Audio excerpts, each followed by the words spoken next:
Hello friends, welcome to my channel Tarang online classes में आपका स्वागत है। आज हम लोग कक्षा 10 का हिंदी का जो पहला चैप्टर है सूरदास पद जो है उसके बारे में हम लोग पढ़ेंगे। हिंदी में टोटल 17 चैप्टर है।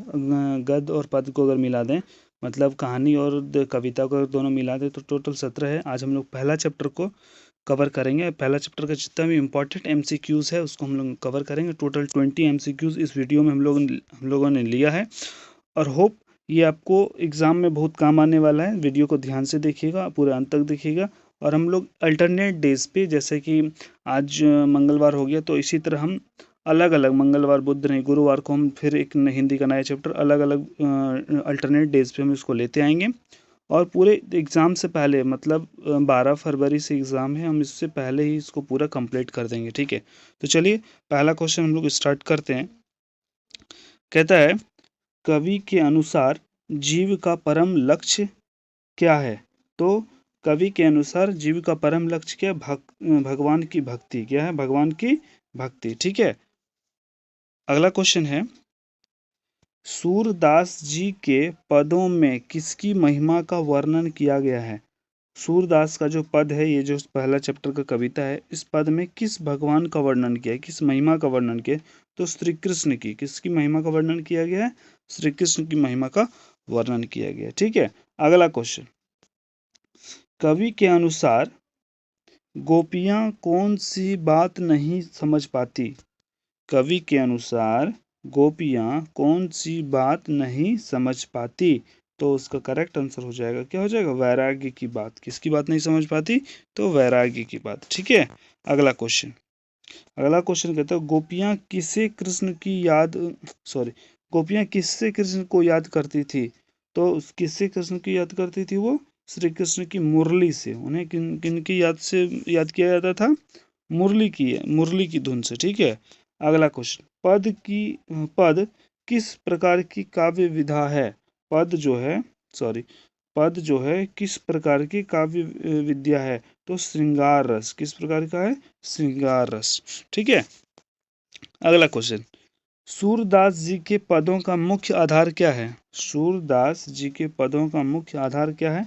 तो इसका करेक्ट आंसर हो जाएगा भक्ति। क्या हो जाएगा? भक्ति। ठीक है, अगला क्वेश्चन है, सूरदास जी के पदों में कृष्ण का कौन सा रूप वर्णित है? सूरदास जी के पदों में ये जो पद है, उसमें कौन से रूप? उनका बहुत सारा रूप है ना, हर रूप में उनका वर्णन होता है हर जगह पे। तो इस कविता में कौन से रूप का वर्णन है? तो बाल रूप। किनका कौन सा रूप वर्णन है? बाल रूप। ठीक है, अगला क्वेश्चन, सूरदास जी का साहित्य किस भाषा में है? सूरदास जी का साहित्य किस भाषा में है? तो इसका करेक्ट आंसर हो जाएगा ब्रज भाषा में। कौन सी भाषा में है? ब्रज भाषा में। ठीक है, अगला क्वेश्चन, सूरदास जी के पदों में मुख्य रूप से किसकी पीड़ा व्यक्त की गई है? सूरदास जी के पदों में किसकी पीड़ा मुक्त व्यक्त की गई? किनके बारे में उनके वर्णन किया गया कविता में? तो गोपियों का।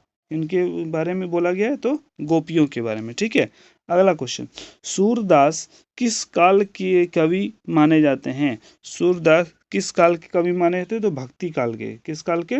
भक्ति काल के। ठीक है, अगला क्वेश्चन, गोपियां किनके प्रेम में आसक्त हो गई है? गोपियां किनके प्रेम में आसक्त हो गई है?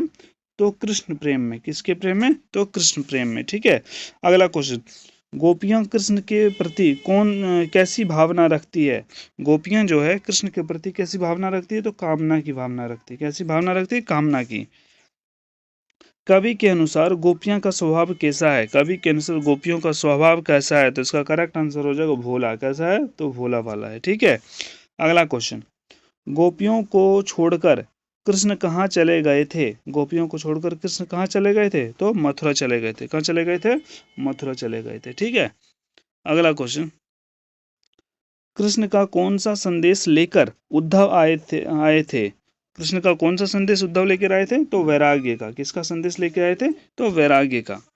अगला क्वेश्चन, कवि ने किस पक्षी की तुलना गोपियों ने स्वयं से की है? कवि ने किस पक्षी की तुलना गोपियों ने स्वयं से की है? तो किसकी तुलना की है? सारिका की। किसकी की है? सारिका। ठीक है, सारिका एक प्रकार की पक्षी है। ठीक है, उद्धव कृष्ण का कौन सा संदेश लेकर आया था? उद्धव कौन सा संदेश लेकर आया था? वैराग्य संदेश लेके आया था। कौन सा संदेश लेके आया था? तो वैराग्य का संदेश लेके आया था। ठीक है, अगला क्वेश्चन, उद्धव का संदेश सुनकर गोपियों की स्थिति कैसी हो गई? उद्धव का संदेश सुनकर गोपियों की स्थिति कैसी हो गई? तो विरह की आग जगी, विरह की आग जैसे। ठीक है, तो विरह की आग जगी। अगला क्वेश्चन, अगला क्वेश्चन क्या है? उद्धव के आगमन की गोपियों ने किस पत्ते से की गई है? उद्धव का आगमन किस पत्ते से मतलब वर्णित किया गया उसका? तो आम के पत्ते से। किसके पत्ते से? तो आम के पत्ते से। ठीक है, हमारा लास्ट क्वेश्चन है। अगर वीडियो अच्छा लगे तो लाइक कीजिए, चैनल को सब्सक्राइब कीजिएगा। ठीक है, हमारा नेक्स्ट और लास्ट क्वेश्चन क्या है? उद्धव किन्हीं गोपियों से रहकर भी उद्धव किन्हीं गोपियों से रहकर भी स्नेह अर्थ न समझ सके, तो कौन सा है? ब्रज की गोपियों से। इससे नहीं समझ सकी तो ब्रज की गोपियों से। ठीक है, तो ये खत्म हो गया हमारा टोटल 5 मिनट का वीडियो है। आप लोग आसानी पूरा देखिएगा, काफ़ी इंपॉर्टेंट क्वेश्चन है। हम इसी तरह अलग अलग चैप्टर का, जैसे चैप्टर 2 को हम लोग अलग डेट में कवर करेंगे, अल्टरनेट डे पे हिंदी का वीडियोज़ आएगा। ठीक है, तो फिर ठीक है, मिलते हैं फिर नेक्स्ट वीडियो में। तब तक के लिए धन्यवाद।